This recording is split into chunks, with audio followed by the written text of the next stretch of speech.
March was led by members of Iraq vets against the war and women from Afghans for Peace. Shortly before the march, I had a chance to conduct a joint interview with a member of each group. Sahar. I'm representing Afghans for Peace. We're a global Afghan-led peace movement speaking out against the occupation and war in Afghanistan, and we're here to protest NATO and call on all NATO representatives to end this inhumane, illegal, barbaric war against our home country and our people. And you are standing next to? I'm Graham Klumpner. I was a United States Army Ranger. I spent 3 years in the military and deployed to Afghanistan.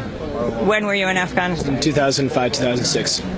So how do you feel standing next to a soldier? Where were you in Afghanistan? Asadabad in the Jalalabad area. Where is your family from? My family is from 4 different provinces: Laghman, Kabul, Logar, Badakhshan. I was born in Kabul, and I left Afghanistan in 1988 as a refugee from the Soviet war. And here you're standing next to a U.S. soldier. Absolutely, and I feel honored standing next to this veteran, Graham, because they're now, I believe, in my opinion, doing the right thing and speaking out against the occupation and war alongside us today. And so we will be marching with them at the rally, and we will be with them during the reconciliation event towards the end as well.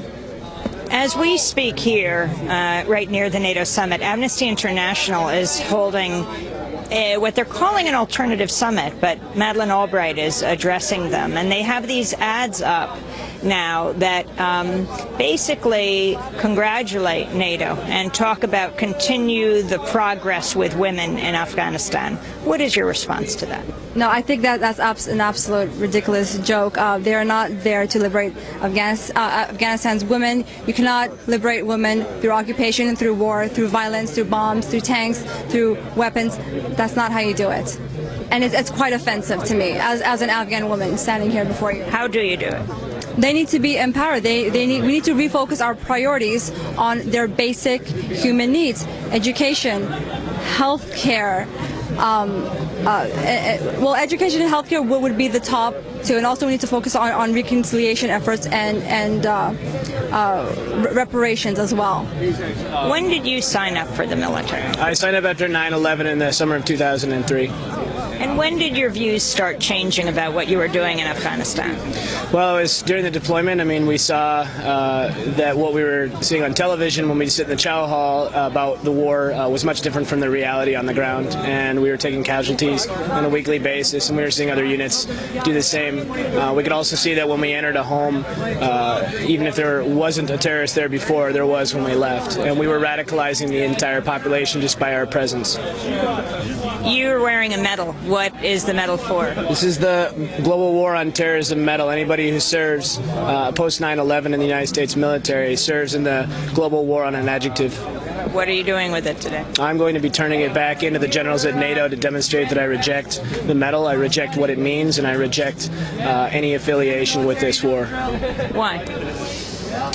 This war, it's changed so many lives, and it's changed my own, and it's changed hers and so many hundreds of thousands, if not millions of people, and it's not accomplishing the original goals. I joined because I wanted to help women. I wanted to be the patriarchal savior who came in and fixed the problems, and I didn't understand that I was actually the one making the problems worse. And what is the reconciliation that will happen today between U.S. military and Afghans for Peace? Go ahead. Well, part of this whole process is starting the process of reconciliation, which means that we're actually listening to each other. We practice active listening, hearing where the other people are coming from. We have a long way to go to come together and for us to overcome a lot of the guilt and a lot of the shame that we as soldiers and veterans feel for what we participated in. And we want to start creating instead of destroying. And it's the first time an Afghan-led peace movement is now working side by side with a veteran-led peace movement. And so this is the beginning of something new, something better. So reconciliation and peace. Afghans for Peace and Graham Klumpner, who served in Afghanistan. They were part of a reconciliation ceremony that concluded the march on the NATO summit. Graham Klumpner went on to throw his war medals at the NATO summit gate, along with more than 40 other veterans of the wars in Iraq and Afghanistan. This is Democracy Now!, democracynow.org, the War and Peace Report. Protesters are heading to the